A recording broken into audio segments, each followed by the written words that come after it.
Olá a todos. Na aula de hoje continuaremos a tratar sobre motores elétricos trifásicos.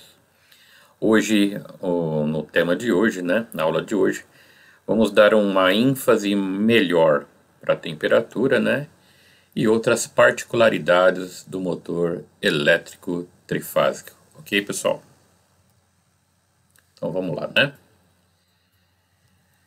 Característica em regime, Elevação de temperatura, classe de isolamento. Isso aí serão um dos detalhes que nós iremos tratar com mais qualidade na aula de hoje, com mais cuidado, Aí para estarmos entendendo essas questões da melhor maneira possível, tá bom? Então vamos lá. Aquecimento no enrolamento, Perdas. A potência útil fornecida pelo motor na ponta do eixo é menor que a potência que o motor absorve da linha de alimentação, isto é, o rendimento do motor é sempre inferior a 100%, ok, pessoal? Então, de tudo que o motor puxa e o que ele usa para trabalho, sempre o rendimento é menor do que 100%. Pois existem perdas, existe fator de potência, perdas elétricas, perdas por Foucault, Então são várias as perdas que existem, temperatura, Então o rendimento dificilmente chega a 100% numa máquina aí, tá? Vamos lá.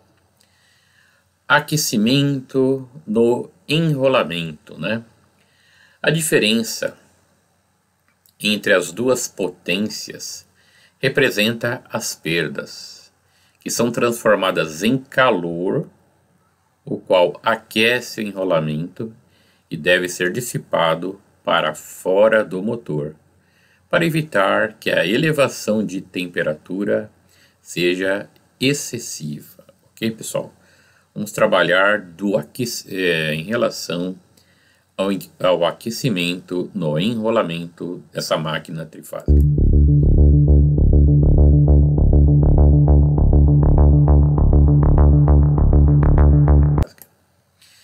Antes de tudo, é bom sabermos o quê? Quais são os tipos de queima, que podemos ter em bobinado aí, Então vamos lá. Então aqui do lado nós temos um enrolamento estatórico aí em boas condições, tá certo? Não existe nada aí nesse enrolamento estatórico. Vamos ver quais são as situações que podem levar esse bobinado a ser a queima, tudo bem? Então vamos lá. Então primeiro, falta de uma fase na ligação estrela, aqui ó. Então a gente vê que o bobinado queimou aqui, tá certo, pessoal? Olha lá, a falha em uma única fase de um enrolamento é o resultado da interrupção de uma fase de alimentação do motor. A falta de fase é geralmente ocasionada pela interrupção de um fusível contator com contatos interrompidos, falta de fase na linha de alimentação ou mau contato provocado por conexões danificadas e inadequadas, tá certo? Então, uma das queimas do bobinado do motor é pela falta de uma fase. Segundo tipo de queima, também pela falta de fase, só que agora no fechamento triângulo, A gente observa aqui, Neste caso, a queima das fases do enrolamento também foi o resultado da interrupção de uma fase de alimentação do motor.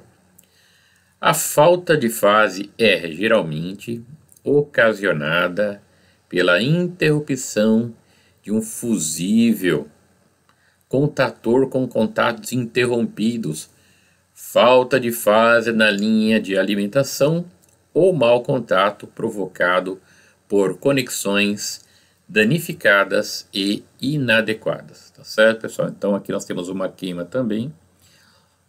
A diferença é que o motor foi fechado em triângulo, tá certo?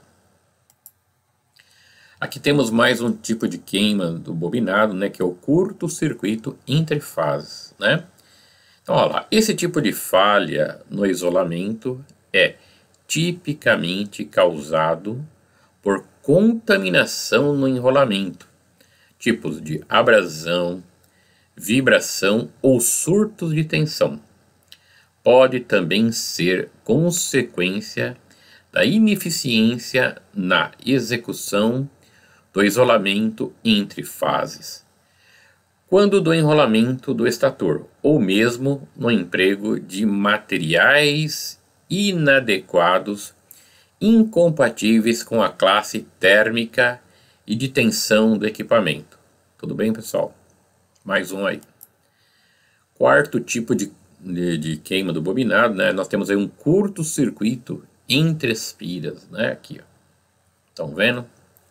Então, esse tipo de falha no isolamento é tipicamente causado por contaminação do enrolamento, abrasão, vibração ou surtos de tensão, podendo ser agravada por falhas ou ineficiência do processo de impregnação, incluindo-se aí a utilização de condutores e verniz ou resina de má qualidade, mal preservados, né? Ou incompatíveis com a classe térmica e tensão do equipamento, além do processo inadequado de cura. Tá certo? Vamos lá. Bobina curto-circuitada.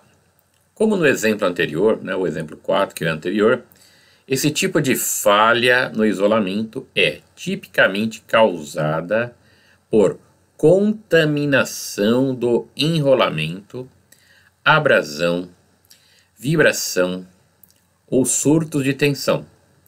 Então, olha bem aqui, né, a bobina curto-circuitada, podendo ser agravadas por falhas ou ineficiência do processo de impregnação, incluindo-se aí a utilização de condutores e verniz ou resina de má qualidade, mal preservados ou incompatíveis com a classe térmica e tensão do equipamento, além do processo inadequado de cura, geralmente precedido de um sobreaquecimento da bobina, né, antes da ocorrência do rompimento das espiras. Então aqui de novo falou classe térmica, nós vamos ver detalhadamente hoje quais são as classes térmicas, né, para entendermos melhor o que está sendo falado, tá bom? Então vamos lá. Curto-circuito nas interligações, né? Então nas interligações aqui nós podemos ter o curto-circuito também, né? Olha lá.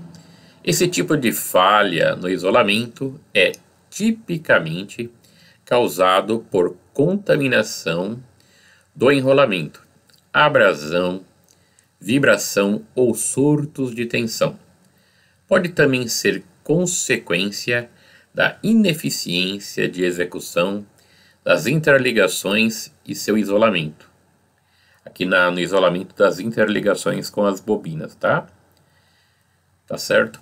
Quando do enrolamento do estator, ou mesmo do emprego de materiais inadequados, isolantes de brasagem ou solda incompatíveis com a classe térmica e de tensão do equipamento, ou ainda inabilidade do bobinador durante o processo de brasagem ou solda. Ok, pessoal? Fase danificada devido ao desequilíbrio de tensão. Então a gente tem aí, observa que uma fase queimou, né? Aqui, tá? A deterioração térmica da isolação em uma fase do enrolamento do estator pode ser resultado do desequilíbrio de tensão entre fases, ok? O desequilíbrio de tensão pode ser provocado por cargas desbalanceadas conectadas à fonte de alimentação do motor, ou conexões inadequadas junto aos terminais de saída do motor ou altas resistências provocadas por mau contato. Nota: um desequilíbrio de tensão equivalente a 1% pode resultar em um desequilíbrio de corrente da ordem de 6 a 10%. Ok, pessoal? Então, a questão do desequilíbrio de fase também leva a que se queime as bobinas aí, tá? Olha lá. Enrolamento danificado por sobrecarga, tá bom? Então temos aqui uma sobrecarga, olha só, queimou todas as bobinas aqui nesse caso, né? Olha só. Então é das situações de sempre vermos a questão da sobrecarga e do bom dimensionamento, né, dos disjuntores motores, relés térmicos de sobrecarga, né? Principalmente aí, tá? Olha só o que ocorre quando dá falta ou falha de um desses dispositivos de proteção, né? Olha lá. A deterioração térmica da isolação em todas as fases do enrolamento do estator é tipicamente causada por exigência de carga superior à capacidade nominal do motor. Tá certo? Nota: sub- e sobretensões que excedam os limites estabelecidos pelas normas NEMA, aí, né?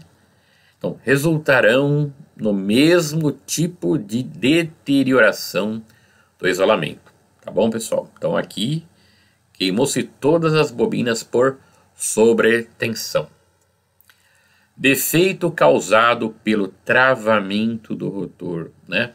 Por isso que quando eu calculo lá, eu peço TRB, que a gente olhe lá na tabela do motor e observe TRB, que é o tempo de rotor bloqueado. Sempre muito importante, né?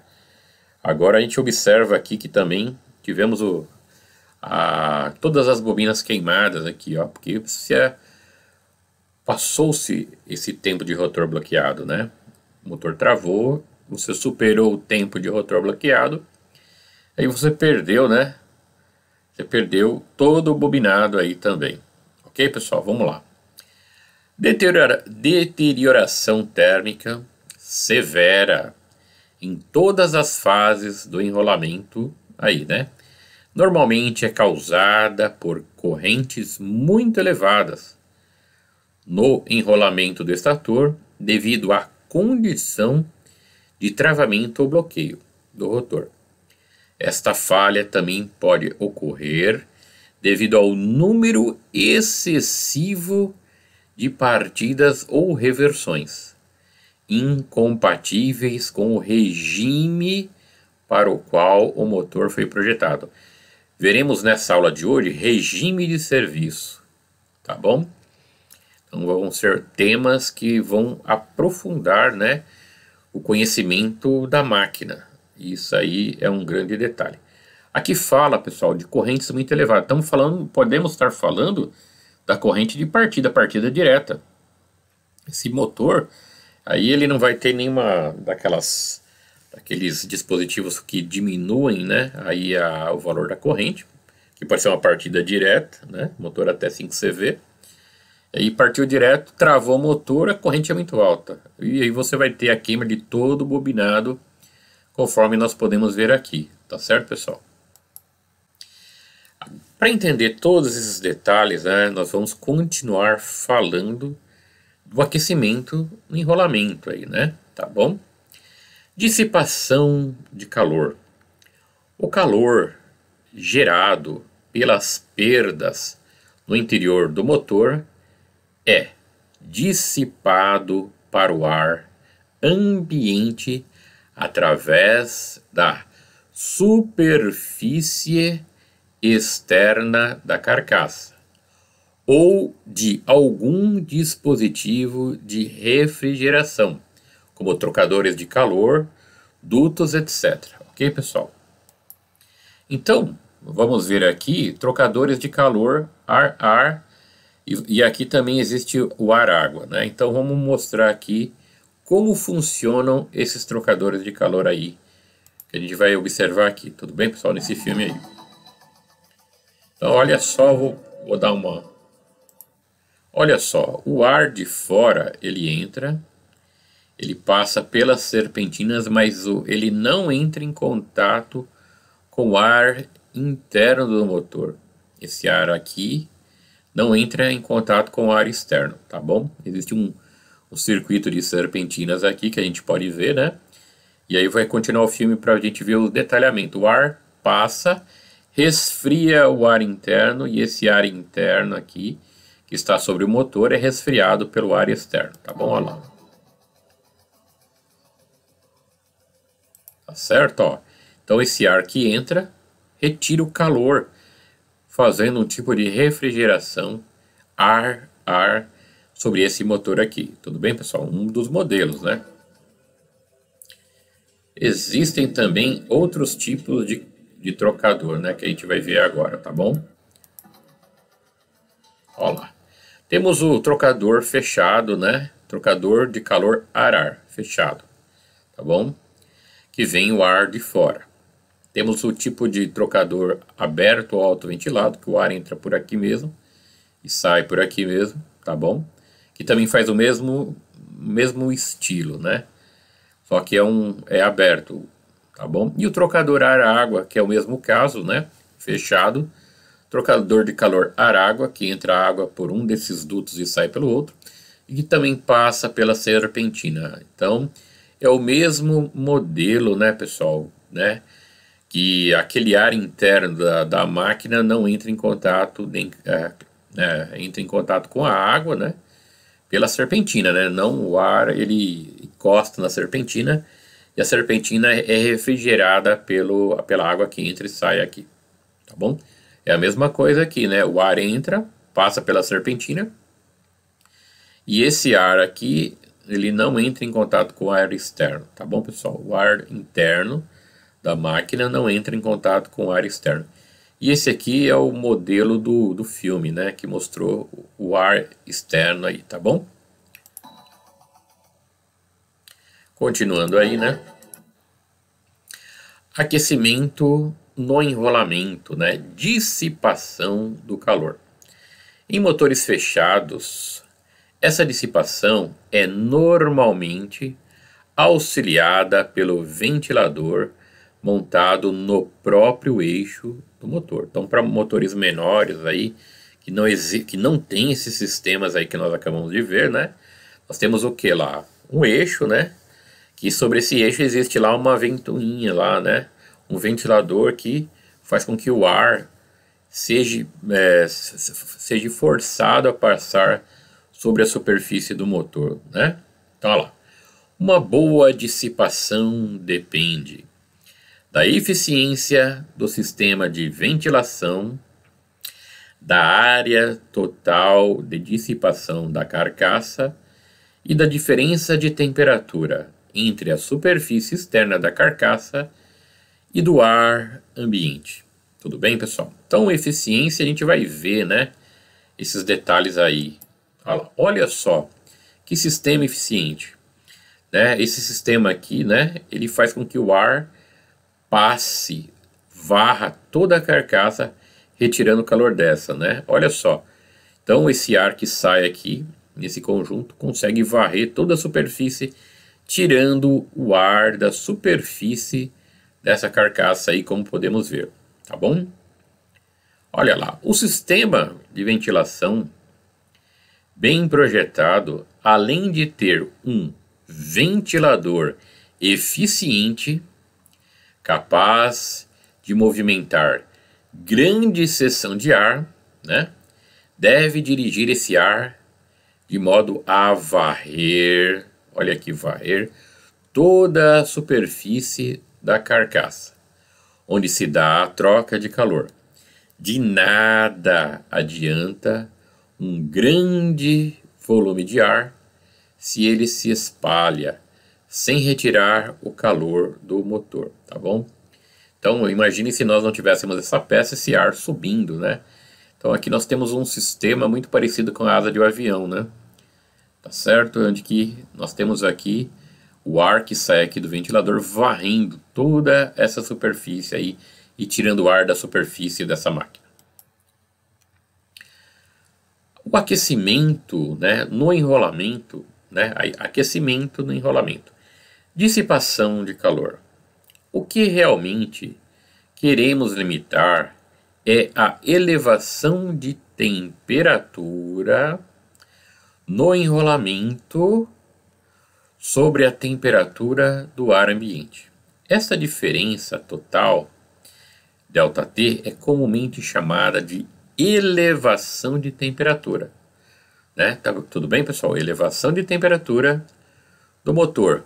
E, como indicado na figura a seguir, vale a soma da queda interna com a queda externa. Nós vamos ver isso de uma maneira bastante calma para que a gente possa estar entendendo detalhadamente esses pontos aí, tá, pessoal? Olha lá. Então foi feito um corte na superfície dessa máquina, um pedaço, né, para que a gente possa enxergar como que é o estator, né? Então o estator, fazendo um corte, pegando um pedaço, a gente tem lá, ó, enrolamento. Aqui nós temos o enrolamento dos fios, né? Aqui, ó, aqui nós vamos ter o rotor, né? Temos um gap bem pequeno aqui, né? De alguma fração de milímetro, ou até 1 milímetro aqui, um gap, né? Temos o isolamento desse fio aqui por papel, né? Aqui, ó, nessa cor amarela, nós temos as chapas de aço laminado, né? Aqui temos a carcaça do motor, né? Motores tipo aqui da WEG, né? De aço fundido, as aletas, né? E onde que o ar está passando, tudo bem, pessoal? Então a gente vai ver todo esse decaimento de temperatura desde essa região central aqui, né, até a região da temperatura ambiente. Na temperatura ambiente, nós dizemos que ela vai de 0 a 40, tá bom, pessoal? Então de 0 a 40, nós temos aí a temperatura ambiente. Então vamos lá. O aquecimento no enrolamento, né? Aquecimento no enrolamento, dissipação do calor. Como vimos, né, ali anteriormente, interessa reduzir a queda interna, ou seja, melhorar a transferência de calor para poder ter uma queda externa ainda maior, né? Ou seja, a maior possível. Pois esta é que realmente ajuda a dissipar o calor, tá bom, pessoal? Então, olha lá. A queda interna de temperatura depende de diversos fatores, como mostra a figura.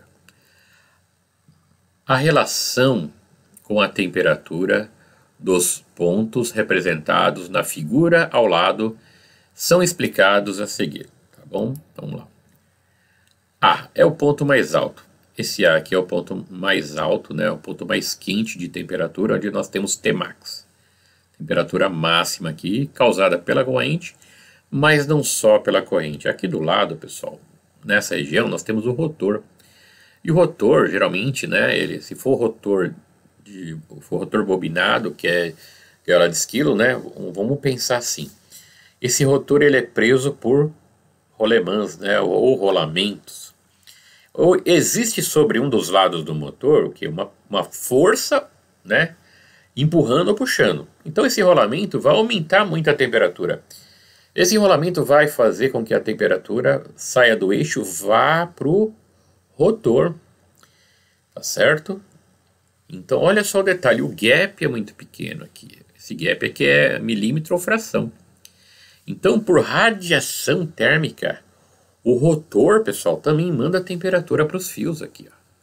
Então por isso que essa é a região mais quente, temos a Tmax. Porque o rotor também está mandando a temperatura, né? Está fazendo que haja, né, o transporte de temperatura por radiação, tá bom? Do meio para o final do bobinado, o que a gente pode ver? Uma diminuição da temperatura, tá certo? Olha lá.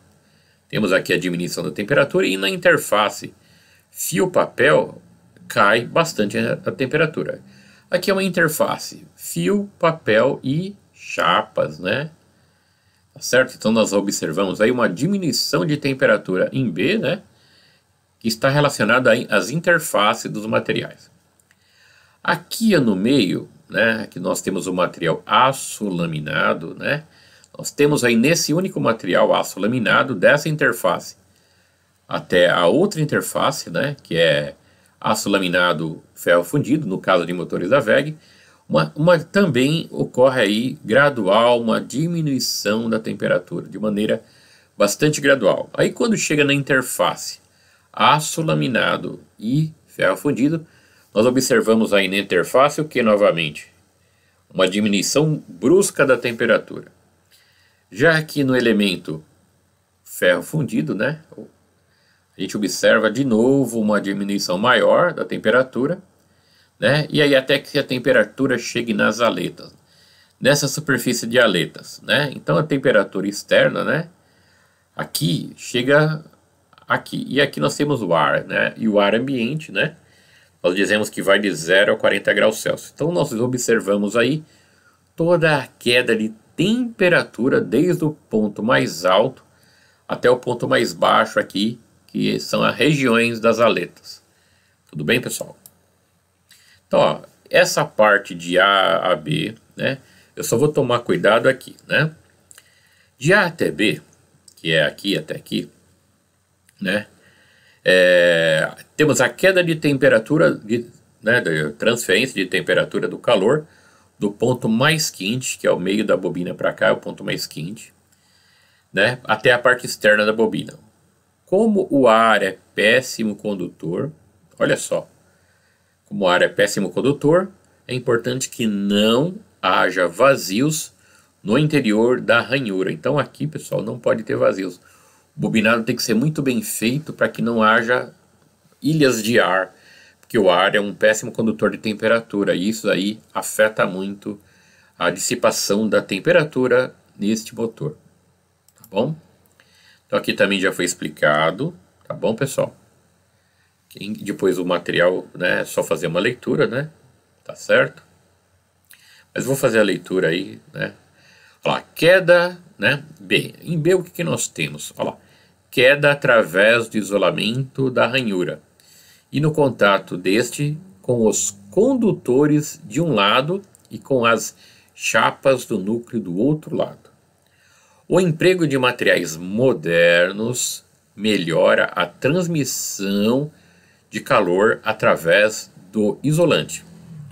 A perfeita impregnação melhora o contato do lado interno, eliminando os espaços vazios.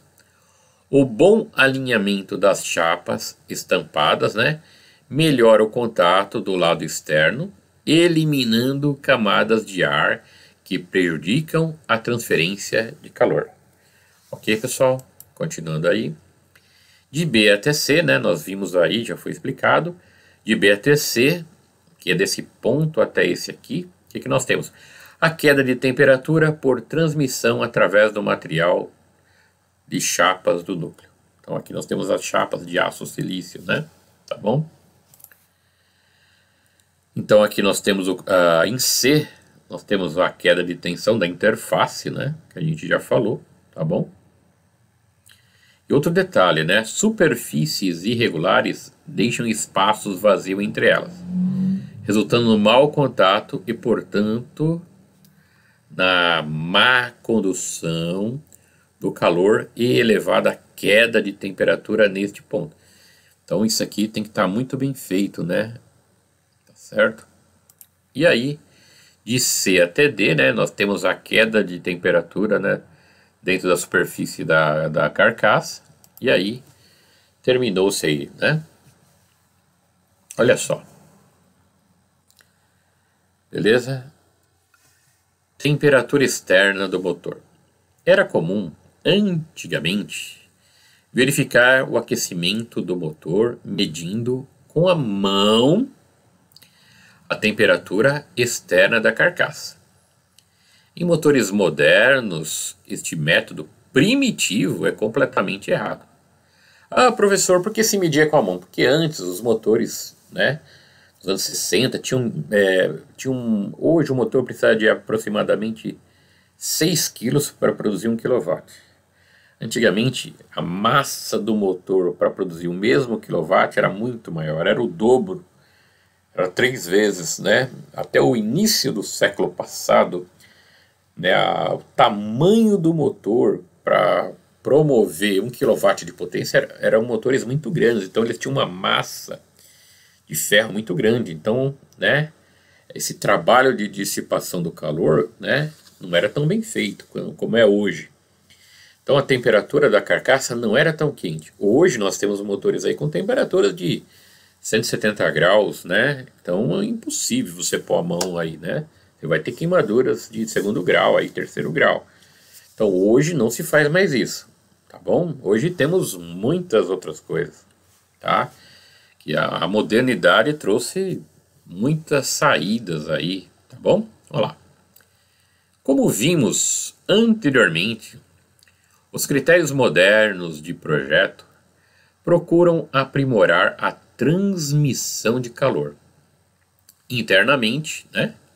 De modo que a temperatura do enrolamento fique pouco acima da temperatura externa da carcaça, onde ela realmente contribui para dissipar as perdas. Tudo bem, pessoal?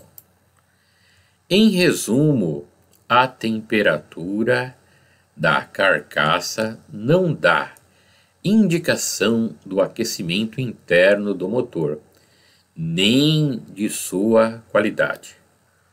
Um motor frio por fora pode ter perdas maiores e temperatura mais alta no enrolamento do que um motor exteriormente quente. Então, às vezes, o motor quente, né, pode estar transmitindo mais o calor, e um motor que na sua superfície está frio não está transmitindo tanto calor do interior para o exterior, né? Então são motores antigos, geralmente, né, que se encontram ainda em alguns lugares, né?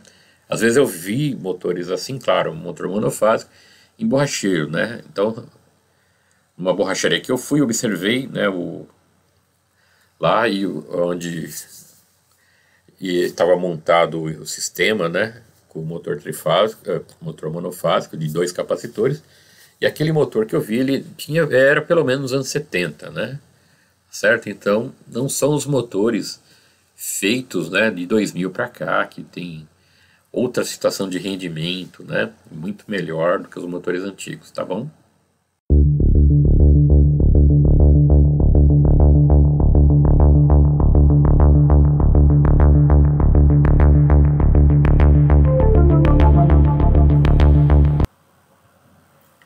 Classes de isolamento. Definição das classes. Bem, pessoal, no início dessa explicação, nós falamos bastante no início aí sobre classes de isolamento. Agora voltaremos a comentar essas classes de isolamento aí que estamos estudando, ok? Olha lá. Como foi visto acima, ou anteriormente, né? O limite de temperatura depende do tipo de material empregado.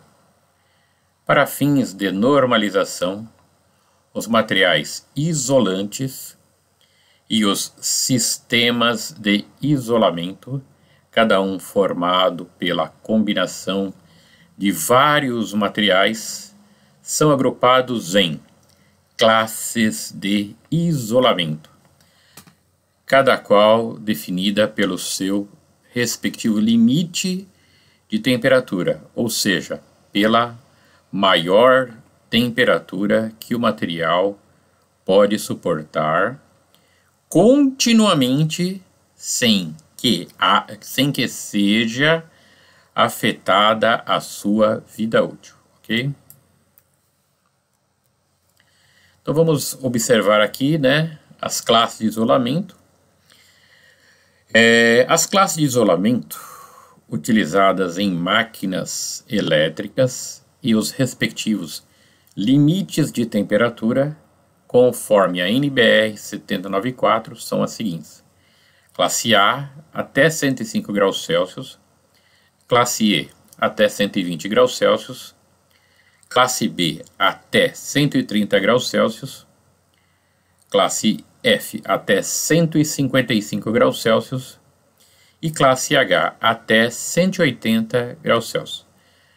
Tudo bem? Então aqui estão essas classes que nós vamos assim explicar com mais detalhes, né? Vamos detalhar essas classes aí, tá bom, pessoal? Olha lá, todas essas classes têm nelas o quê? A temperatura ambiente, que vai de 0 a 40 graus Celsius. Então todas essas classes têm essa porção relacionada à temperatura ambiente, que vai de 0 a 40 graus Celsius.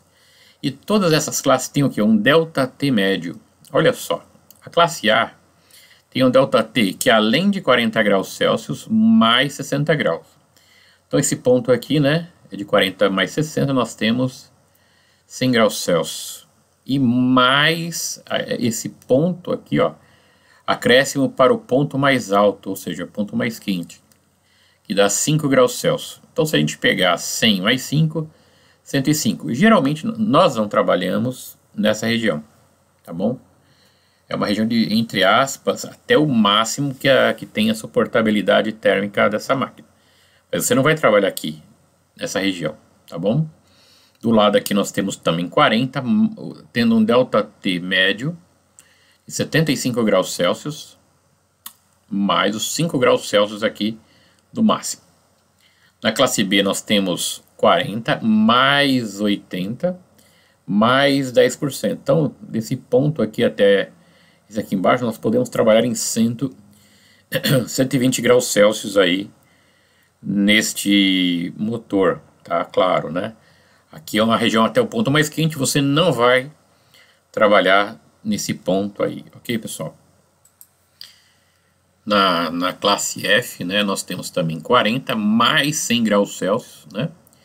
Dando aqui um total de 140 graus Celsius, mais 15 graus Celsius para o ponto de acréscimo, para o acréscimo até o ponto mais alto de temperatura. Então você pode estar trabalhando aí, né, com 130, 140 graus Celsius com esse motor aqui. E a classe H é de 180, né? Você tem 40 mais 125, você tem um total de 165 graus desse ponto aqui embaixo até esse ponto aqui. A partir daqui inicia-se o acréscimo para o ponto mais alto, ponto mais quente. Aqui a gente não trabalha. É importante não trabalhar aqui. Então você pode estar trabalhando aí, ó, com valores bem altos. Esse motor está projetado para trabalhar até com 165 graus Celsius, né? Então lembrando, né, esse motor aí vai ser impossível você pôr a mão nele para ver a temperatura, né? Então aqui a gente vai ter que estar trabalhando com termovisor, né? Com esse tipo de máquina aqui.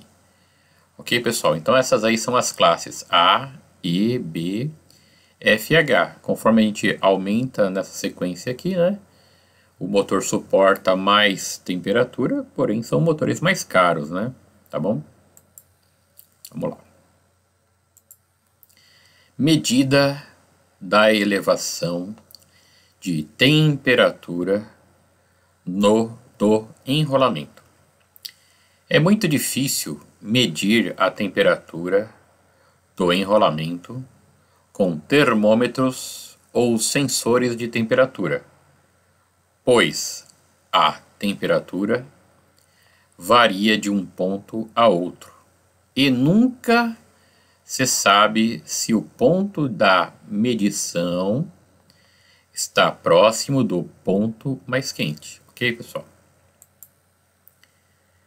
O método mais preciso e mais confiável de se medir a temperatura de um enrolamento é através da variação de sua resistência ohmica com a temperatura, que aproveita a propriedade dos condutores de variar sua resistência segundo uma lei conhecida. Então, olha lá, a elevação da temperatura pelo método da resistência é calculada por meio da seguinte fórmula. para condutores de cobre. Então nós temos essa equação aqui, né? Onde cada valor aqui tem o correspondente aqui de representação, tá bom?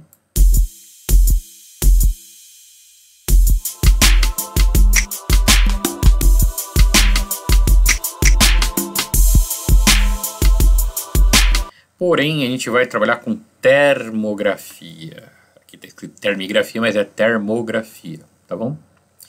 Olha lá, termografia pode ser tratada como a ciência que trata da reprodução de imagens a partir da emissão, está escrito emissão, mas é emissão de radiação infravermelha. Câmeras termográficas detectam o espectro eletromagnético e reproduzem a imagem dessa radiação, as quais chamamos de termogramas. A radiação infravermelha é emitida por qualquer objeto de acordo com a lei da radiação do corpo negro. E a termografia torna possível ver e analisar os corpos e ambientes com ou sem luz visível. A radiação emitida por um objeto é proporcional à sua temperatura. Entretanto, a termografia permite analisar também variações na temperatura. Quando analisamos através de uma câmera termográfica, objetos quentes aparecem destacados quando comparados a superfícies ou ambientes com menor temperatura. Tudo bem?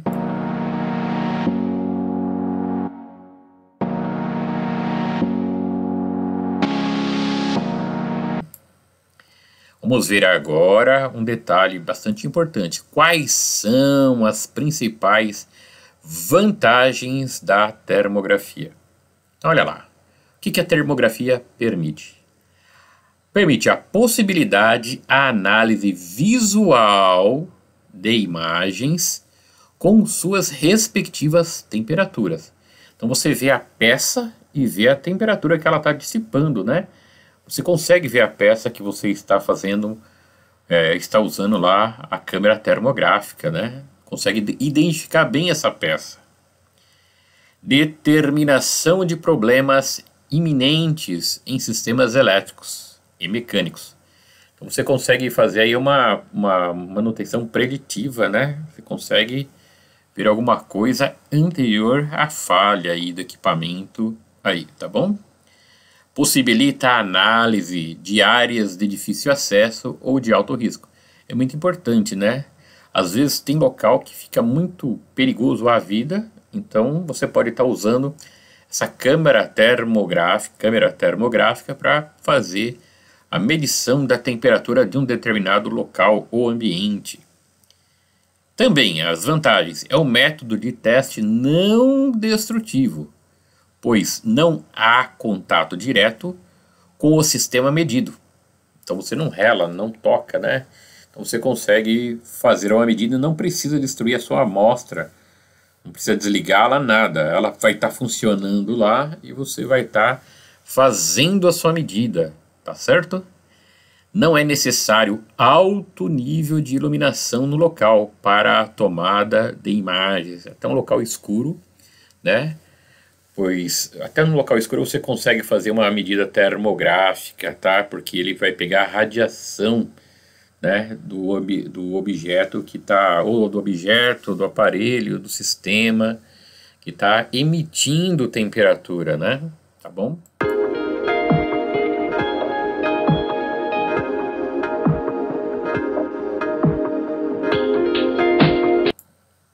Olha só que interessante. Temos aqui alguns exemplos. Vou começar com seccionadoras, né? Então esse cabeamento aqui, né, que vai aqui disjuntor, a gente observa, né, que conforme mais claro, maior a temperatura. Mais escuro, mais frio, né? Menor temperatura. Então a gente observa aqui que essa fase aqui, que é essa daqui, ó, tá com uma temperatura muito mais alta que as outras. Essa aqui, ó, chega a estar roxa. A temperatura dela tá abaixo de 40 graus Celsius. Essa aqui tá um pouco acima, né? Que tá lá na temperatura que a gente observar aqui, né? Temperatura, cor semelhante, deve estar aqui entre um pouco abaixo de 60, né? Já esse aqui não, né? Existem pontos brancos aqui, que está acima de 100, tá certo? Então aqui nós temos cabos elétricos da instalação, né? Que são esses aqui, que pode vir de um dispositivo para o outro, né? E aqui nós temos a imagem termográfica correspondente a esses cabos de instalação aqui. Então a gente já consegue observar o que? Que a imagem termográfica, você vê, você sabe o que é o dispositivo, e você consegue ver através desse visor de temperatura ao lado aqui da visão, né, do que você está medindo, né, e é dado lá, né, 106,4 graus Celsius, o ponto mais alto de temperatura aí, tá certo?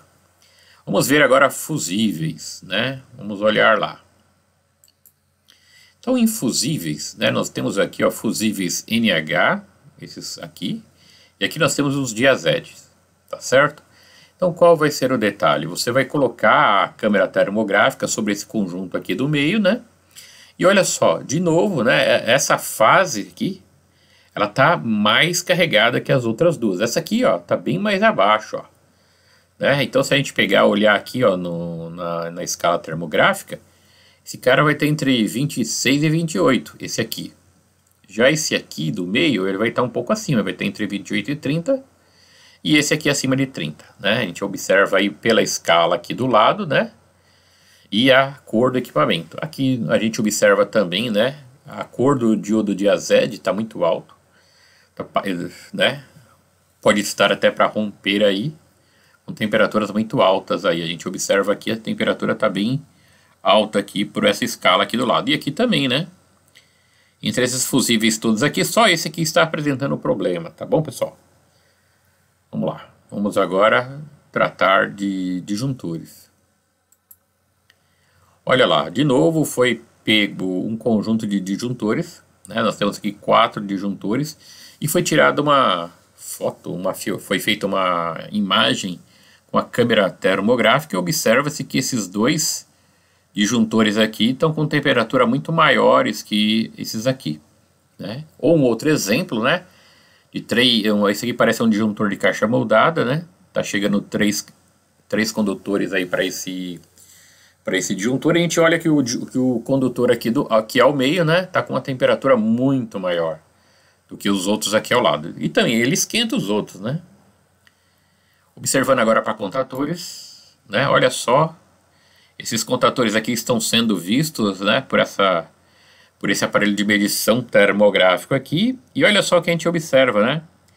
Temos aqui esses contatores, alguns fios quentes, um contator quente, mas esse outro contator aqui está muito mais quente, né? Então esse contator aqui, ele está com uma temperatura muito maior que os outros contatores aí, tá? Pode ter ocorrido uma partida direta também, né? Que esses aqui esquentaram, né? E começa a resfriar. E esse aqui que segura depois toda a corrente que vai para o motor, tá bem ali mostrado, né, a temperatura desse dispositivo aqui. Ok, pessoal? Réguas de Borne. Réguas de Borne, né? Então a gente observa aqui esses bornes aqui de ligação e foram colocados não sei quantos fios aqui, mas o que a gente nota? Que esse fio aqui, observado pela câmera termográfica, ele está muito quente, está com temperaturas aí de 81 graus Celsius, tá certo? Então a gente consegue olhar, claro, aqui quando você tem tudo isso, existem dispositivos que fazem o geral, né? Esse aqui não, ele está pegando terminal por terminal, até dispositivo por dispositivo. Então a gente observa aí uma sobrecarga, uma sobrecorrente nesse condutor aqui, que está sendo mostrado aqui, tá bom, pessoal? Em cabos e conexões também, né? Se a conexão não estiver bem feita, não estiver bem apertada, a gente vai poder uma das causas do aumento brusco da temperatura é também, né, essa questão aí de um processo mal feito, né? Então você não apertou direito aí, ou pode ter desbalanceamento de fase, entre outras coisas, tá bom? Então aqui nas conexões a gente observa que essas aqui estão normais, porém essa aqui tá com uma corrente muito acima das outras aí, né? E esses pontos brancos aqui, pessoal, correspondem a temperaturas muito acima de 120 graus Celsius, tá bom? Em cabos e transformadores, né, olha só, nos cabeamentos aqui, temos esse aumento de temperatura, né, temperatura máxima de 62 graus aqui, né, nessa região. E no transformador também, né, olha só a temperatura, né, tá certo? Então nós temos aí todo um detalhamento, né, da utilização, né, das câmeras termográficas. Olha como ela trabalha, né? Além de ser algo muito rápido, as empresas precisam de muita rapidez. Não precisa que você pare a máquina, decape o fio. Não, ela precisa da resposta muito rápida para fazer uma recuperação do equipamento, né? Uma manutenção preventiva, preditiva, né? Então essas câmeras termográficas, elas melhoraram em muito, né? Temos aí o exemplo dessa empresa que eu estou mostrando, que é a FLIR. Existem também hoje, né, câmeras termográficas da Fluke, da Siemens e de outras empresas aí, né, da Minipa tal, que trabalham com esse tipo de equipamento. Esse equipamento ajuda muito. Se tem uma coisa que ajuda muito, é esse equipamento aí, os processos aí que nós iremos ver. Tudo bem, pessoal?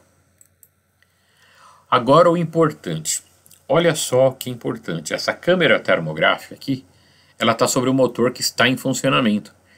Olha o detalhe do motor que está com carga acoplada, né? Aqui tem uma polia e tal. Aqui a gente observa nesse lado do motor, desse lado e também desse lado, uma temperatura mais baixa, porque ali onde está a ventoinha, né? Lá dentro está a ventoinha, que joga o ar. E o ar vai varrer a superfície desse motor, retirando o calor. Então, qual é o detalhe, né, dessa ventoinha? Que o ar venha varrer a superfície, retirando dessa superfície o ar quente, para que esse motor tenha um processo de refrigeração muito bem feito, tá bom? Então, esse motor aqui que a gente observa, né? Aqui abaixo dessa placa aqui tem um motor que varre a superfície dessa máquina, retirando dessa superfície calor. Daí o calor oriundo da parte interna da máquina vai para a superfície. E aí tem todo um processo de retirada desse calor, né? Por essas aletas aqui. Então, nós observamos o quê? Que essa parte azul está fria, né? E ela vai refrigerando aí esse motor trifásico aí. Tá bom, pessoal? Tá bom, vamos lá. Aplicação a motores elétricos.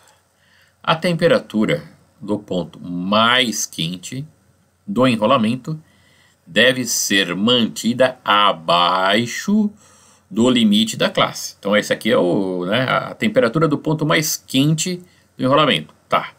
Deve ser mantida abaixo do limite da classe. Tá bom, pessoal?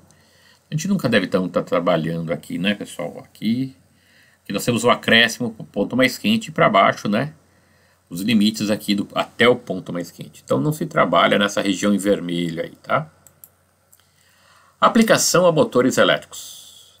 As normas de motores fixam a máxima elevação de temperatura ΔT, de modo que a temperatura do ponto mais quente fica limitada baseada nas seguintes considerações. Aí. Olha lá, aplicação a motores elétricos. A temperatura ambiente é, no máximo, 40 graus Celsius por norma. Aí, né? Então, até 40 graus Celsius está dentro da norma. E acima disso, as condições de trabalho são consideradas especiais. Tá bom? Então, a gente tem aí para todos esses motores aí até 40 graus Celsius, conforme a gente pode observar aqui, né? E aí, valores, né, acima disso daí, essas condições de temperatura são consideradas especiais, tá bom? A diferença entre a temperatura média e a do ponto mais quente não varia muito de motor para motor, e seu valor estabelecido em norma, baseado na prática, é 5 graus Celsius para as classes A e E. Então aqui classe A e classe E, nós temos o que? Um máximo aí, né, de 5 graus Celsius, tudo bem, pessoal? Temos um aumento até uma região de 10 graus Celsius aqui, né, para as classes B, aqui, e de 15 graus Celsius para as classes F e H. Então nas classes F e H nós temos aí um aumento de 15 graus Celsius até o ponto mais alto de temperatura. Ok, pessoal? As normas de motores, portanto, estabelecem um máximo para a temperatura ambiente e especificam uma elevação de temperatura máxima para cada classe de isolamento. Deste modo, fica indiretamente limitada a temperatura do ponto mais quente do motor.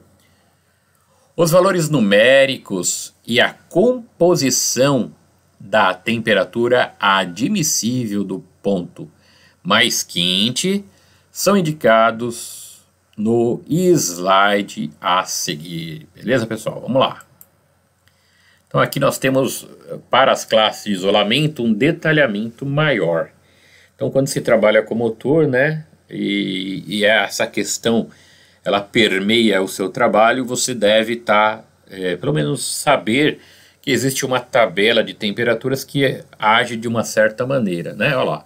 Temperatura ambiente para todos os motores de E, A, E, B, F, H, 40 graus Celsius. Então todos esses motores aqui têm uma porção deles de temperatura ambiente. Delta T, elevação da temperatura, método da resistência, tá bom? Então pelo método da resistência nós temos aí os médios, as temperaturas, né, delta T dessa máquina aqui, tá bom, pessoal? Aqui, diferença entre a temperatura do ponto mais quente e a temperatura média. Então a diferença entre a temperatura do ponto mais quente e a temperatura média também é dada aqui em Kelvin, né? De 5, 10, 10 e 15, né? Aqui então tá errado aqui, né? Então é 5, 5, 10, 15 e 15. Essas duas últimas aqui são 15, tá bom?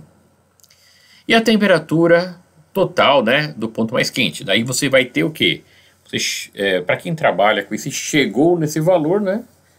Beleza? Então você vai ter aí os pontos mais quentes aí para trabalho, né, pessoal? Tá bom? Junto com aquele máximo lá, ó lá. 105 é 40 mais 60 mais 5 graus, né? E aqui você vai tendo a temperatura total, né? A temperatura também considerando o ponto mais quente, tá bom, pessoal? Então 180, né? Vai ser quem? Vai ser o 15, que é esse valor aqui em cima, vai ser o 125, que é o delta T, né? E vamos ter o 40, que todos eles têm. Ok, pessoal? Então, dessa maneira aí, nós devemos ficar bastante atentos nessa questão de temperatura para motores elétricos trifásicos, ok?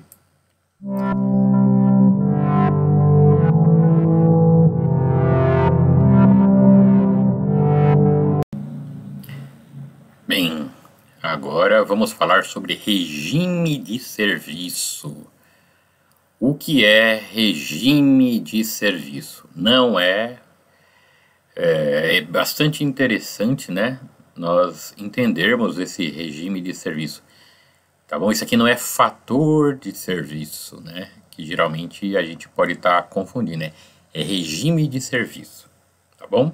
Fator de serviço é outra coisa. Então vamos lá ver o que é esse regime de serviço. É o grau de regularidade da carga a que o motor é submetido. Os motores normais são projetados para regime contínuo, isto é, a carga é constante por tempo indefinido e igual à potência nominal do motor. Tá bom? Então nós vamos ver esses tipos de regimes de serviço aí. A indicação do regime do motor deve ser feita pelo comprador da forma mais exata possível. Nos casos em que a carga não varia ou nos quais varia de forma previsível, o regime poderá ser indicado numericamente ou por meio de gráficos que representam a variação em função do tempo das grandezas variáveis, ok? Regime de serviço. Quando a sequência real dos valores no tempo for indeterminada, deverá ser indicada uma sequência fictícia não menos severa que a real. Tá bom? Os tipos de regime, os símbolos alfanuméricos a eles atribuídos são indicados a seguir. Ok, pessoal? Vamos lá. Olha só, o primeiro regime A, chamado de S1. Regimes padronizados, conforme veremos aqui, né? Então, olha lá. Aqui a gente tem o que? Esse gráfico. Vamos olhar para o gráfico. Né? Nesse gráfico nós temos TN, do início ao final aqui, né? TN é o que? É o tempo, né? É o funcionamento em carga constante. Então, o tempo nominal ou tempo de funcionamento a carga constante. Do início até o final. Então, aqui nós temos a carga, é uma carga alta aqui, né? Temos aqui as perdas elétricas aqui, tá certo? E temos a temperatura. Então, qual o detalhe? A temperatura, ó, ela sobe, chega na mesma temperatura que esse dispositivo está trabalhando e continua até o final. Aqui, ó, um valor alto de temperatura até o final. Esse regime é chamado de S1, tá bom? Olha lá. Funcionamento a carga constante, de duração suficiente para que se alcance o equilíbrio térmico. Então aí a gente escolhe o S1, quando a gente vai ter uma carga constante, né, ao longo do processo, e esse dispositivo vai chegar no equilíbrio e vai continuar na temperatura alta até o final lá que esse dispositivo tenha que funcionar. Tá bom, pessoal? Então o regime contínuo é o primeiro regime padronizado, S1. Regime de tempo limitado. Olha para o gráfico. Então nós temos aqui no gráfico carga, um tempo TN. Esse TN é o tempo normal de funcionamento em carga constante. Então nós temos aqui um TN, que é tempo de funcionamento. Funcionamento em carga constante. Então a gente tem um funcionamento aqui. Carga, aqui, é toda essa região. Nós temos perdas elétricas aqui, tá certo? Temos temperatura, onde há um aumento da temperatura, né? Enquanto você está trabalhando com essa carga constante aí, só que por um tempo pequeno, né? Depois essa carga para de funcionar e nós temos aqui o resfriamento da máquina, né, pessoal? Beleza? Então, ó, funcionamento a carga constante. Durante um certo tempo inferior ao necessário para atingir o equilíbrio térmico, seguido de um período de repouso de duração suficiente para restabelecer a igualdade de temperatura com o meio refrigerante. Então nós temos essa máquina, né? Ela funciona, depois ela é desligada e conforme ela é desligada, esse ponto que ela está desligada, ela tem um tempo hábil para chegar à temperatura ambiente aí, tá bom? Então nós temos aqui o TN, que é funcionamento em carga constante, e o Fmax, né? O Fmax aí é o que? A temperatura máxima atingida. Então, Esse Fmax representa a temperatura máxima atingida. Ok, pessoal? Continuando lá. Regime intermitente periódico, também chamado de S3. Olha só. Sequência de ciclos idênticos, cada qual incluindo um período de funcionamento a carga constante e um período de repouso. Então aqui nós temos o TN, que é o tempo de funcionamento, e o TR, o tempo na qual a máquina não estava funcionando, né? Por isso que se abaixa a carga aqui, vai para o valor de zero. Tá bom? Temos perdas elétricas, temos durante o funcionamento, né? Mas desligou, ó, fica zero. E aí temos uma questão, né, também, ó, o gráfico. Ele aumenta a temperatura no funcionamento dessa carga constante e vai resfriar no não funcionamento. E a partir daqui começa de novo a aumentar a temperatura e baixar a temperatura. Tá bom, pessoal?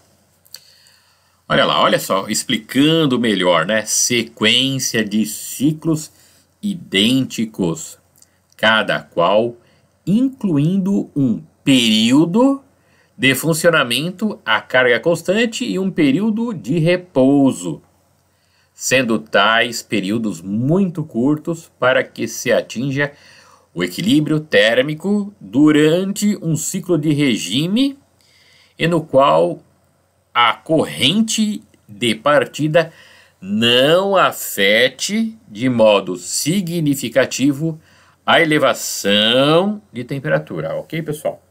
Beleza? Continuando lá. Olha só, a equação que nós podemos ter, né, para esse regime intermitente periódico, chamado também de S3. Nós temos Tn, que é o funcionamento em carga constante, que é esse aqui. Temos o Tr, que é o tempo de repouso, que é esse aqui, que a máquina não funciona. Temos o Fmax, que é a temperatura máxima atingida aqui, ó. Nós vamos ter aí o Fmax, tá bom, pessoal? Vamos ter o ED, que é o fator de duração de ciclo, ó, aqui o ED, fator de duração de ciclo, e o TN, né? Esse ED, que é fator de duração de ciclo, vai ser quem? O TN. O que é TN? Funcionamento em carga constante, dividido pela soma do funcionamento a carga constante mais o TR. Mas quem é TR? Tempo de repouso. Vezes 100. Daí a gente vai ter o que? O fator de duração de ciclo. Tá bom? Regime intermitente periódico com partidas. Também conhecido como S4, né? Olha só que interessante aí, né? A gente está observando, né? No gráfico. Nós temos aqui a carga, né? Houve uma partida direta, depois estabilizou e desligou. Tá certo? Olha só as perdas elétricas que vamos ter numa partida direta, depois o seu valor nominal. E aqui é a temperatura, né? Nessa partida direta aqui, olha só, a temperatura vai ao máximo, depois ela só vai diminuindo aí. Para depois, quando for acionado de novo, ir para o máximo e ir diminuindo, tá bom, pessoal? Sequência de ciclos de regime idênticos, cada qual consistindo de um período de partida. Oh, legal, aqui é o período de partida. Tudo bem? Um período de funcionamento a carga constante. Olha lá, o período de funcionamento a carga constante, né? E de novo, é de um período de repouso, sendo tais períodos muito caros para que se atinja o equilíbrio térmico. Muito curtos, sendo tais períodos muito curtos para que se atinja o equilíbrio térmico. Então aqui nós temos um período, né, de não funcionamento muito curto. Ela nem consegue equilibrar, né? Chega um tempo muito rápido, daqui a pouco funciona de novo. Tudo bem, pessoal? Então nós temos aí esse detalhamento, tá? Dentro desse regime intermitente periódico com partida, né, chamado de S4, temos o que? O TD, que é o tempo de partida. Tá certo, pessoal?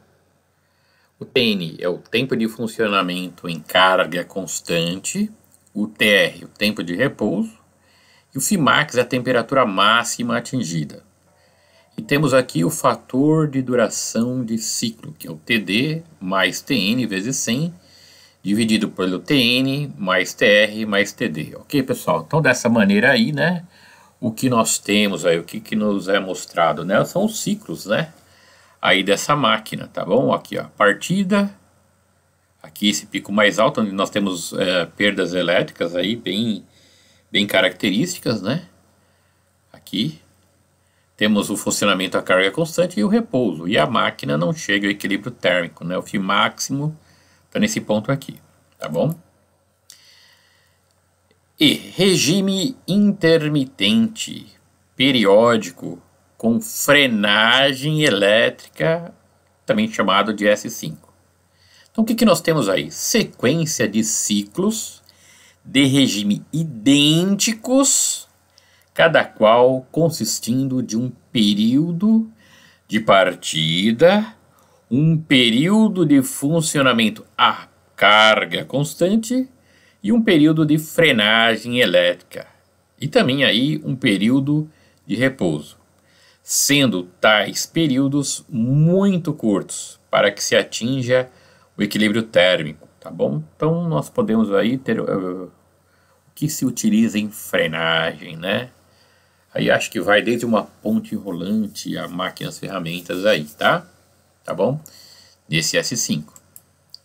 Então aqui nós temos a equação de S5, né? Que é o regime intermitente periódico com frenagem elétrica. Então o TD é o tempo de partida, onde ocorre esse pulo aqui, né? Um aumento significativo de perdas, um aumento aqui desse nível de corrente, né? Aqui nós temos a carga constante, a frenagem e o repouso, tá bom? Então nós temos aí 4 situações, né?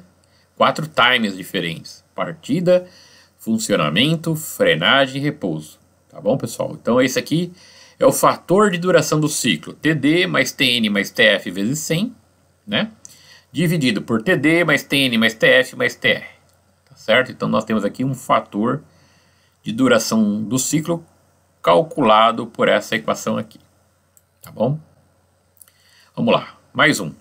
Regime de funcionamento contínuo com carga intermitente, que é chamado de S6. Então o que nós temos aí? Sequência de ciclos de regime idênticos, cada qual consistindo de um período de funcionamento a carga constante e de um período de funcionamento em vazio, não existindo período de repouso. Aí pode ser uma CNC, né? Uma fresa, né? Uma furadeira que você tem, que ela faz o furo, sai da peça, continuando trabalhando, faz o furo, sai da peça, né? Então nós temos essa situação aqui, né? Aqui nós temos o fator de duração de ciclo, né? Que nós temos o quê? O Tn. O que é Tn? Tempo de funcionamento em carga constante.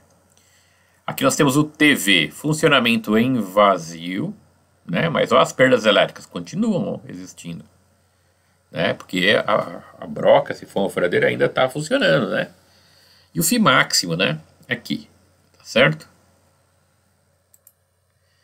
G. Regime de funcionamento contínuo com frenagem elétrica, chamado de S7, tá certo? Aqui nós temos sequências de ciclos de regime idênticos, cada qual consistindo de um período de partida, de um período de funcionamento a carga constante e um período de frenagem elétrica. Não existe aí o que? O período de repouso, ó. É funcionamento direto. Essa máquina está fazendo um trabalho direto, né? Pode ser um motor CNC, pode ser um monte de coisa, tá certo, pessoal? Uma estação de, né, trabalho. Então pode ser um monte de coisa que você vai ter que escolher o regime certo para o seu motor S7, né? Olha aqui, né? Como é demonstrado. Olha as perdas ocorrem, né? Nessa interface de frenagem e funcionamento, né? Nós temos grandes perdas aí nesse momento, né? Perdas elétricas aqui, tá, pessoal? E a temperatura também, né? Tá próximo o mínimo aqui tá próximo do máximo, né? Tá certo? E aqui o fator de duração de ciclo é 1, que nós não temos o quê? A parte de repouso, é só funcionando. Aí, e os ciclos são iguais, né? H. Regime de funcionamento contínuo com mudança periódica na relação carga-velocidade. Olha só, muda a carga e a velocidade, né? Então é sequência de ciclos de regime... Desculpa. Sequência de ciclos de regimes idênticos, cada ciclo consistindo de um período de partida e um período de funcionamento à carga constante, correspondendo a uma velocidade de rotação pré-determinada, seguidos de um ou mais períodos de funcionamento a outras cargas constantes, correspondentes a diferentes rotações. Então, um regime muito mais difícil aí para a máquina, porque além dela ter forças diferentes, né, ela tem tempos diferentes, né? Ou melhor, rotações diferentes. E aqui também não existe período de repouso, tá bom? Olha como fica, né, o gráfico aqui. Além de, nós temos aqui uma partida, uma carga constante com alto valor, né? Depois frenagem, depois volta a funcionar com valor de carga constante menor, depois nós temos uma frenagem, depois volta a trabalhar com certo valor, depois aumenta, né? Tá certo? Então é um regime de funcionamento muito severo, né? Para a máquina aí, tá, pessoal? Então, para a máquina que for trabalhar aqui, ela não vai ter descanso, né? E vai ter essas variações de carga aqui, né? Que são bastante importantes. E também, olha só, nós temos perdas elétricas bem abruptas nessas regiões aqui, ó, né? Porque ela já está em regime e ela parte de novo. Então isso aí aumenta muito a perda. E olha aqui, ó, a rotação. A rotação ela tem valores diferentes, pessoal. Olha só. Tem valores diferentes de rotações. Então é um regime de funcionamento mais detalhado, né? Que exige muito mais da máquina aí, né? Tá certo? Porque além dela estar com carga constante, ela está sendo frenada, né? Ela volta a funcionar, é frenada, volta a funcionar, é frenada. Trabalha com uma carga maior, volta para o zero. Uma carga menor, volta para o zero. Uma carga menor, volta para o zero. Daí está numa carga menor, daqui a pouco aumenta de novo. Então é um regime duro aí para o motor, né? Tá trabalhando nesse tipo de situação aí, tá bom, pessoal? Olha só como são os fatores como é o fator de duração de ciclo.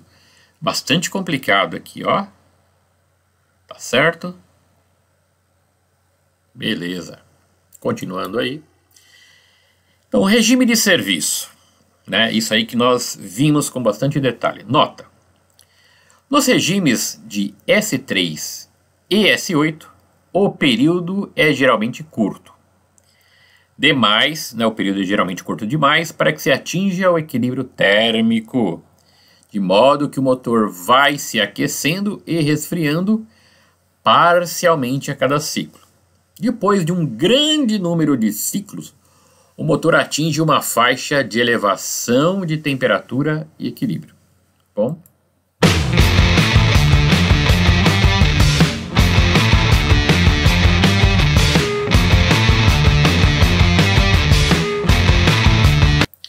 Bem, agora vamos tratar do fator de serviço, ok, pessoal? Olha lá. Chama-se de fator de serviço FS o fator que, aplicado à potência nominal, indica a carga permissível que pode ser aplicada continuamente ao motor, sob condições especificadas. Olha só, né? Quando o motor tem... Você olha na tabela de motores, ele tem fator de serviço igual a 1. Você não pode passar do 100% de carga que esse motor pode fornecer. Existem fatores de serviço de 1.15, 1.25 até 1.4. Então, quando você tem 1.15, um motor de 100 cavalos, e tem um fator de serviço de 1,15, né? 1,15 quer dizer que você pode colocar 15% a mais de 100 cavalos para que essa máquina vai trabalhar de maneira contínua, né? Ela é permissível, ela pode trabalhar com um valor a mais de carga, 15% a mais, constante, sem oferecer problema algum para essa máquina. Então esse fator de serviço é uma característica de uma força a mais, de uma carga permissível a mais, que esse motor pode estar trabalhando de maneira contínua. Se for o fator de 1,15, se for de 1,25, também. Mas é mais comum, aí no exemplo de motores WEG, né, trabalharmos com o fator de serviço de 1,15. Ok, pessoal? Olha lá, note que se trata de uma capacidade de sobrecarga contínua, ou seja, uma reserva de potência que dá ao motor uma capacidade de suportar melhor o funcionamento em condições desfavoráveis. Ah, professor, quais seriam essas condições desfavoráveis? Já foi passado na aula anterior, quando o motor vai para uma região do planeta onde a altitude é maior. Tá? Então você tem aí um fator de serviço. Dependendo dos cálculos, o motor com fator de serviço 1,15 já está bom, para a mesma carga que se utilizaria em 100%. Então você coloca 1,15, né, que é o fator de serviço de um determinado motor. Então seriam essas as condições favoráveis, além de temperatura, né, quando o ambiente também é muito quente, né. Então esse fator de serviço, o motor vai estar operando com carga nominal de 100%. Ele tem esse fator de 15% a mais, mas ele não vai estar usando, porque aquele é um ambiente muito quente, né. Esse fator de serviço aí pode estar protegendo o motor, né, para condições assim desfavoráveis. Por isso é muito importante nós conhecermos bastante, né, esse tema que é o fator de serviço aí, tá? Entretanto, no fator de serviço, as normas permitem que exista um acréscimo de 10 graus Celsius na elevação de temperatura da classe. O fator de serviço não deve ser confundido com a capacidade de sobrecarga momentânea durante alguns minutos. Os motores da WEG podem suportar sobrecargas de até 60% acima da carga nominal durante 15 segundos. Geralmente isso ocorre na partida, né? O fator de serviço de 1.0 significa que o motor não foi projetado para funcionar continuamente acima de sua potência nominal. Isto, entretanto, não muda a sua capacidade para sobrecargas momentâneas. Beleza? Então o que ocorre se o motor trabalhar acima de 1.0? O fator de serviço é 1. Ele tem o valor de 10 CVs. Então você não pode trabalhar acima, você vai estar prejudicando seu bobinado, né? Aí, e outras coisas a mais. Então não se trabalha acima do fator de serviço da máquina. Tá bom, pessoal?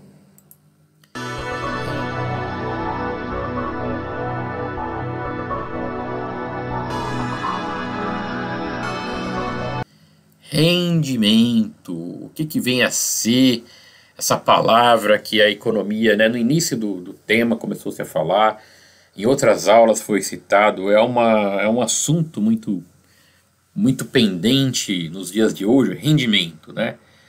Houveram portarias no começo dos anos 2000 falando sobre o rendimento, tal, as empresas tiveram que se adequar, tal, tudo relacionado ao consumo de energia, tá certo? Então vamos lá. Rendimento depende do projeto e do tipo do motor, sendo seu valor influenciado pela parcela de energia elétrica transformada em energia mecânica e, portanto, das perdas elétricas e mecânicas que se apresentam e que, no final, são obtidas pela diferença entre a potência fornecida e a recebida. Beleza, pessoal? Então, quando a gente fala de rendimento, são vários tipos de perdas, né? São perdas elétricas, mecânicas, mecânicas, sim, né? Foucault, esterese, do material, né? Então, são várias as perdas, né? Pulsando de fita relacionada à parte elétrica. Já rendimento, parte elétrica e parte mecânica, são as perdas aí que se tem, né? O rendimento é sempre menor que 100%, né? Pois é a potência de saída, né? Pela potência de entrada, geralmente, né? Tá bom? Então o rendimento está sempre abaixo de 1. Tá bom, pessoal?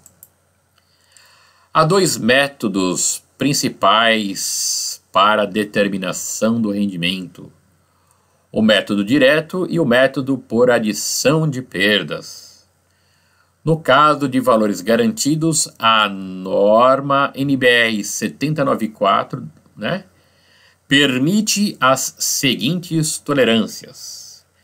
Tolerância pela adição de perdas. Olha lá. Motores com rendimento igual ou inferiores a 0,851, né? Então nós temos menos 0,15 aqui de perdas, né? Motores com rendimento superior a 0,851. Menos 0,2 vezes 1 menos rendimento. Tá certo, pessoal? B. Tolerância pelo cálculo direto da potência no eixo pela potência absorvida. Menos 0,15 vezes, parênteses, 1 menos rendimento. Tá bom? Olha aqui uma outra maneira de nós entendermos rendimento. Essa maneira ela é bastante importante, né? Ela é bem prática, ela nos dá aí uma visão melhor da questão do rendimento. Olha lá. Distribuição da potência e de perdas em máquinas assíncronas. Então a gente tem a entrada aqui, né? O que temos na entrada? Potência aparente elétrica da rede. O que está chegando. Tensão corrente é a potência aparente de chegada, de entrada na máquina. Daí nós temos o 3, ou melhor, o 2. O que é esse 2? Potência aparente elétrica no estator a ser transferida por o rotor, né? Então a gente vai lembrar do gap aí, né? Porque nós temos aqui, ó, o interferro, tá certo? 3, o que é esse 3 aqui? Essa perda. Perdas primárias do estator no ferro, esterese e Foucault, tá bom? 4. Perdas primárias no estator, no cobre. Perdas no cobre é perdas por efeito Joule, né? 5. Potência aparente elétrica no rotor, aqui, né? Perdas devido ao escorregamento, certo? Esses 5 aí. 6. Vamos ver o que é o 6. Potência mecânica no eixo, 1 menos escorregamento vezes E2 vezes I1. Tá bom? Então aí nós temos essa potência mecânica no eixo. 7. Potência elétrica no rotor, aqui ó, que pode ser recuperável no caso do rotor estar ligado a uma rede externa por meio de anéis. E geralmente quando a gente tem um motor, tem um eixo, sai do motor trifásico, é um eixo que vai no gerador trifásico, né?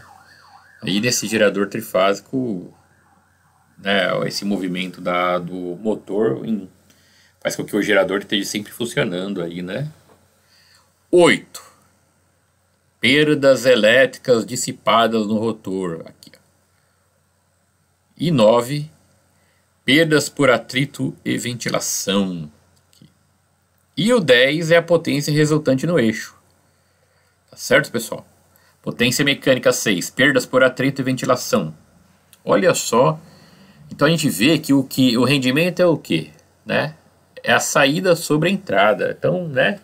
Rendimento nunca vai ser igual a 1, né? Até pode ser aí, quem sabe o pessoal do futuro desenvolva um método melhor, né? Atualmente ainda não. Importância do rendimento. É importante que o motor tenha um rendimento alto, por 2 motivos. Primeiro, porque um rendimento alto significa perdas baixas e, portanto, um menor aquecimento do motor. Segundo, porque quanto maior o rendimento, ou seja, mais próximo de 1, menor a potência absorvida da rede e, portanto, menor o custo da energia elétrica paga. Beleza, pessoal? Então, olha lá, o rendimento varia com a carga solicitada pelo motor. Os catálogos dos motores WEG indicam os valores típicos de rendimento em função da carga. Então, a gente já viu por que o motor pode trabalhar em 50%, em 75% e 100%. A gente já viu isso. A gente lembra lá quando os motores eram levados a um país, né, que você tinha uma planta aqui no Brasil, no Rio de Janeiro, e se queria construir uma planta em La Paz, né, ou no México, que são localidades mais altas aqui do que São Paulo. Então a gente ia trocar o motor, ia colocar ali, por causa da não refrigeração da máquina, você ia acabar por uma máquina maior. Só que essa nova máquina que vai fazer aquele trabalho que uma máquina menor estava, ele não vai mais trabalhar em 100%, ele vai trabalhar em 75% ou até 50%, que você colocou um motor muito maior para fazer um trabalho mais fraco para essa máquina, só que ele não vai usar toda a força dele, ele vai usar 50% ou 75%. Tá bom, pessoal? Então a gente vai entender, olhando nesses detalhes, daquelas 3 colunas da tabela de motores, que nós já trabalhamos. Nós tínhamos lá rendimento de 50%, 75% e 100%. E também o cosseno φ de 50% de carga, né, sobre o eixo, de 75% de carga sobre o eixo e de 100% de carga sobre o eixo. Então a gente tem lá, na tabela de motores WEG, W21, né, principalmente, e W22, essas três colunas de rendimento e 3 colunas de cosseno φ. Ok, pessoal? Ou fator de potência.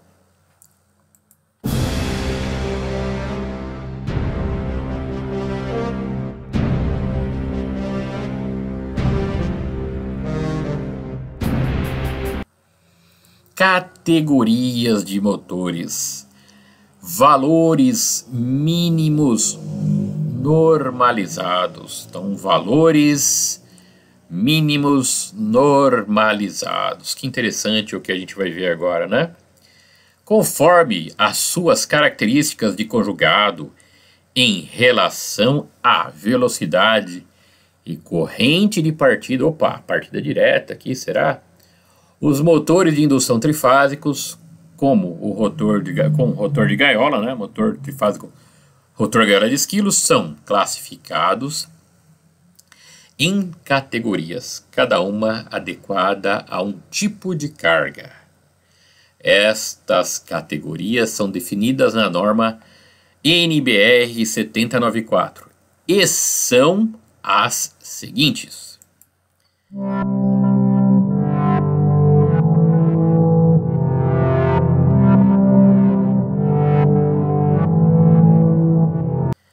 Vamos lá. Nesse gráfico temos 3 categorias de motores. Vamos ver a primeira categoria, categoria N. Vamos olhar primeiro esse gráfico. Aqui é o valor nominal de conjugado.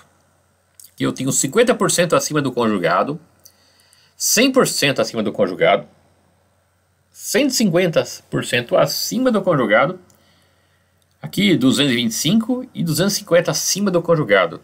Então, para cada motor que nós vamos ver agora, eles apresentam uma força na sua partida, né?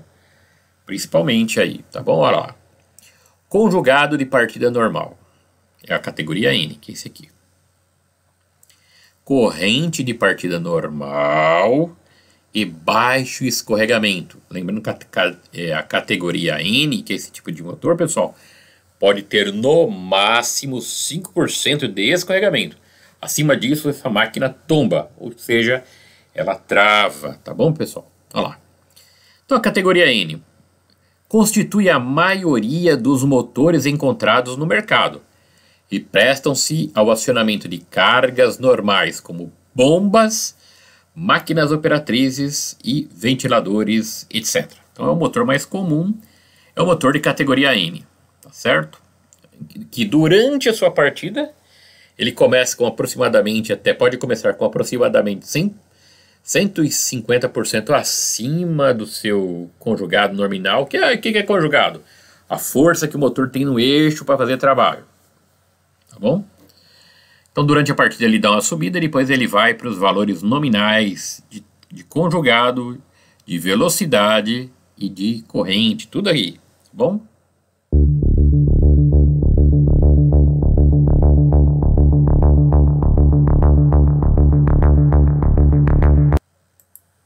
Categoria H, que é esse aqui, ó, do meio.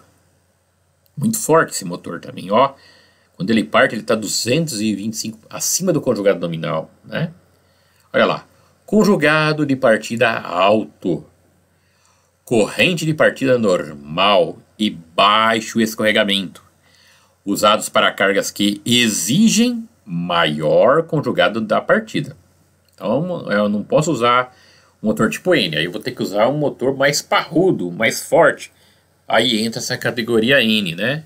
Que durante a partida, ó, esse cara, em relação a conjugado, que é esse eixo vertical, ó, ele está em 225, acima do conjugado nominal. Já esse eixo horizontal é o eixo da velocidade. Conforme a máquina vai chegar, vai aumentando a sua velocidade até chegar em 100% do seu valor. Tá certo? Vamos lá. Então, conforme já falamos da categoria H, né? Conjugado de partida alto, corrente de partida normal e baixo escorregamento.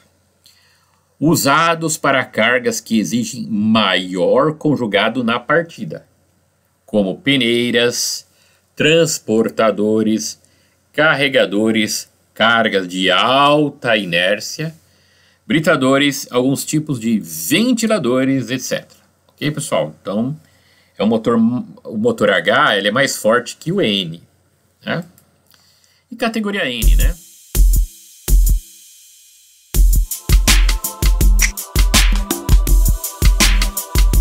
N, né? Conjugado de partida alto, corrente de partida normal e alto escorregamento, sendo maior que 5%. Esse escorregamento, ele suporta escorregamento maior que esse é o D, ó.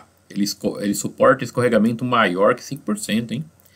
Usados em excêntricas e máquinas semelhantes, onde a carga apresenta picos periódicos. Usados também em elevadores e cargas que necessitam de conjugado de partida muito alto e corrente de partida limitada. Olha só, olha, 250% acima do nominal, né? Algo muito forte durante a partida. Né?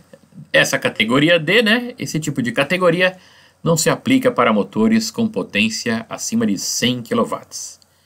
Aproximadamente porque, tecnicamente, há grande dificuldade de se obter o escorregamento desses valores aqui.